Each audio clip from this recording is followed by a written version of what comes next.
Hey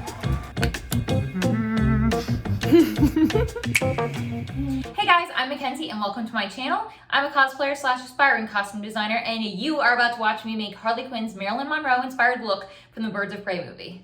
I've even got on my little Birds of Prey merch shirt that I bought on Depop.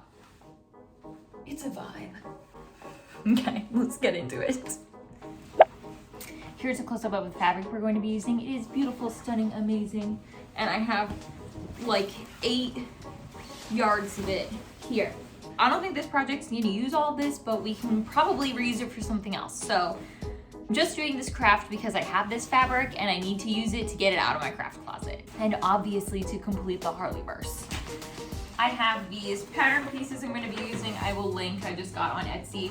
I'm so bad at patterning pants, so I always like to start with a pattern to go off of and then modify it until I figure out what I want it to actually look like. We can add like 2 inches to the bottom and we'll go up like 3 inches on the top.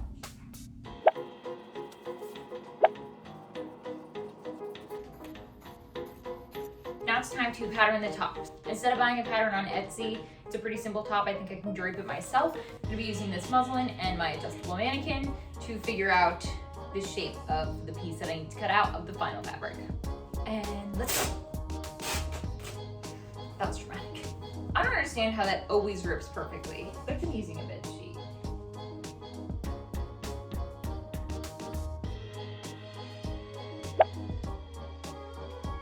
I think I'm just gonna cut a rectangle out of the final fabric and then start draping it.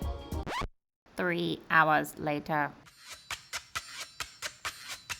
After looking at many reference pictures and watching the actual scene from the movie, I've come to the unfortunate conclusion that the top is gonna need some sort of structure, and I need to make some sort of structured underpiece that has boning that you can't see from the outside. So my method that I like to do is take duck fabric because it's sturdy as is, take muslin fabric, create boning channels, put the boning in, and I think I'm gonna use a tube top pattern that I have to cut it out so I don't have any bumpy seams, and it's gonna be like nicely fitted to my waist. So that's the plan.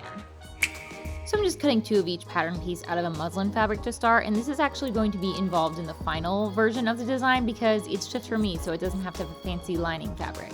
So I cut that out of the muslin, cut the same out of the duck, and then I'm going to sew them together and we can begin assembly of the corset tank tube top thing. And here are all those pieces cut out together. I'm just going to layer them on top of each other, sew them down, and put in my boning channels. As you can see here, they're just the width of my boning, a little bit longer so I can actually fit it through the channel. Then I just assemble it according to the pattern, and I'm going to be sliding the boning into the channels. This is just from Amazon. It's plastic and very easy to cut. You can actually sew through it, which is nice for adjustments. And here's what it came out looking like before I put the pink fabric over top.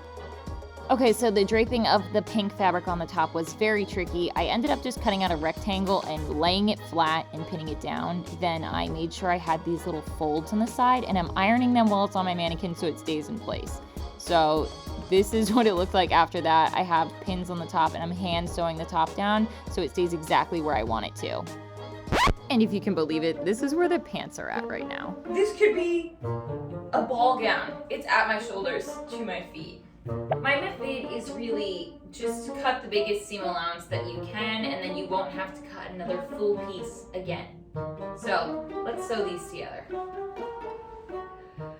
It probably won't surprise you that this is the second time I've ever made pants, so I'm just going with it.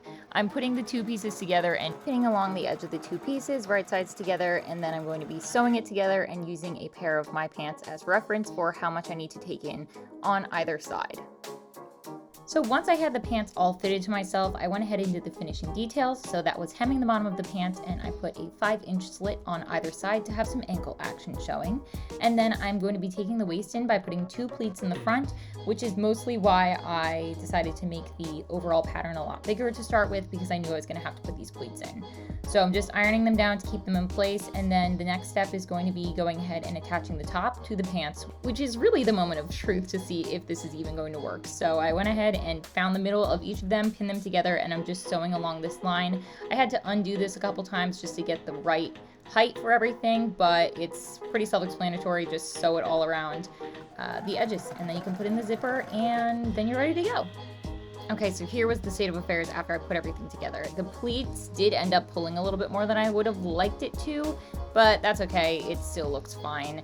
I was really overestimating the length of my legs here, so I had to take the hem up a little bit and tighten the sides, which is easy. You just sew down the edge when it's inside out. And then I was having a weird butt situation with the zipper, so I fixed that to the best of my ability, but the bow covers it, so I don't super care how that looks. But at this point, it was definitely a problem.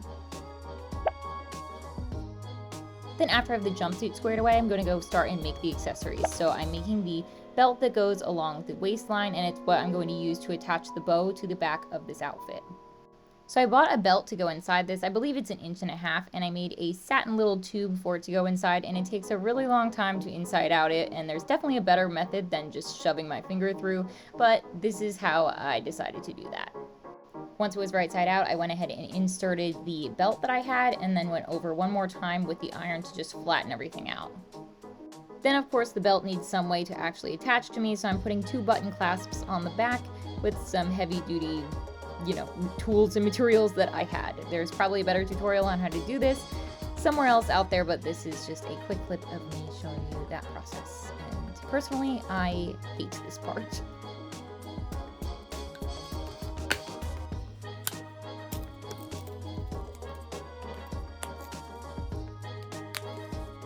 And then we also need to have a pink satin buckle, so I just took this belt buckle that I got at Joann's, and I'm going to be covering it in the pink satin after I remove this little closure clasp doohickey, because I'm just putting it on for show, not for actual belt buckling function.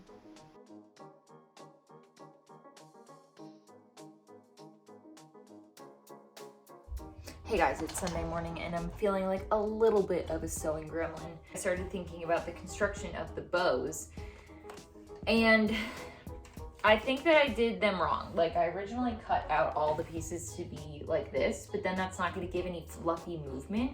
So I am now inside outing all of these duck and black fabric pieces that I made, and I'm going to cut square pieces out of the pink so we still have some movement, and then these pieces will hold the wire and boning that I'm going to put in. So right now I'm just ironing the edges flat because I want to do boning channels are going to go right in here, so that's why I'm ironing it flat before I sew in the channel. Since I didn't want to waste any more scrap fabric, I'm only doing the square cut on the top pink piece and leaving the 2 inside pieces, the duck fabric and the black fabric, the same pyramid shape. What is that? A trapezoid? Then I'm attaching those pink squares to my little trapezoids and bunching them together in the middle to give a fluffy look. Then I'm hand sewing the 2 sides together because it was way too thick to go through my sewing machine. I tried. I have a strong and tough sewing machine, but it was not feeling strong and tough for this project. Then I made a little tube to go in the middle to look like the tie for the bow, and that's also what I'm going to be putting the belt through to keep it all together. Okay, so here is a look at the bow. I just attach it to this belt, and if I do this wraparound, I still gotta fix the butt crack area. I thought the bow would cover it, but it's pretty good. And here it is looking pretty good. I did end up stuffing the bow with construction paper in the areas that I could access to fill it up a little bit more, and that kind of worked. So here's the reveal we've all been waiting for.